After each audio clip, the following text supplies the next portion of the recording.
Finalement, la fumée blanche est apparue, le Front populaire s'est bouclé 5 jours après les élections européennes et la dissolution de l'Assemblée nationale décidée par Emmanuel Macron. Une ambiance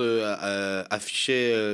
l'ensemble des membres de ce nouveau Front populaire affichaient leur combativité, leur envie de changement, en mettant en avant chacun à tour de rôle différentes propositions qui font partie du contenu du programme, avec, quand on les écoute, un accent particulier qui a été mis en tout cas ce matin sur un certain nombre de questions sociales dans le sens de la réponse à l'urgence et qui fait partie de la première partie de leur programme. Donc voilà, et peut-être le deuxième accent, c'était de voir comment l'ensemble des organisations ont dit mesurer la pression populaire qu'il y a sur leur alliance, comment ils voulaient mettre à distance l'expérience de la NUPES et en montrant comment il s'agissait d'une nouvelle alliance dans un contexte extrêmement différent. Et de fait, l'ensemble des organisations a reçu de ses militants, de ses antennes locales, le message que de nombreuses personnes ont placé leur espoir dans cette alliance, que cette fois-ci, briser l'unité apparaîtrait comme impardonnable, et surtout qu'il y a énormément d'espoir, énormément aussi d'énergie,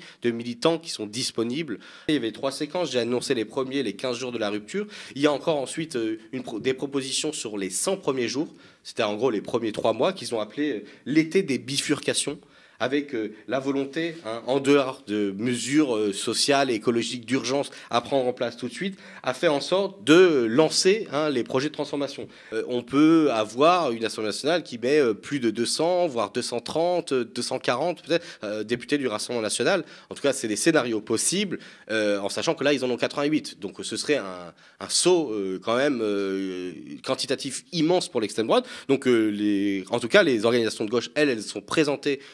ceci comme une responsabilité face à l'histoire, face aux Français aussi, par rapport à ceux qui seraient en fait les victimes potentielles des gouvernements d'extrême droite. Suivi cette émission consacrée au jour d'après la dissolution et surtout à ce jour spécifique, ce vendredi, où le nouveau Front populaire s'est entendu, a bouclé son programme et sa répartition des circonscriptions. Nos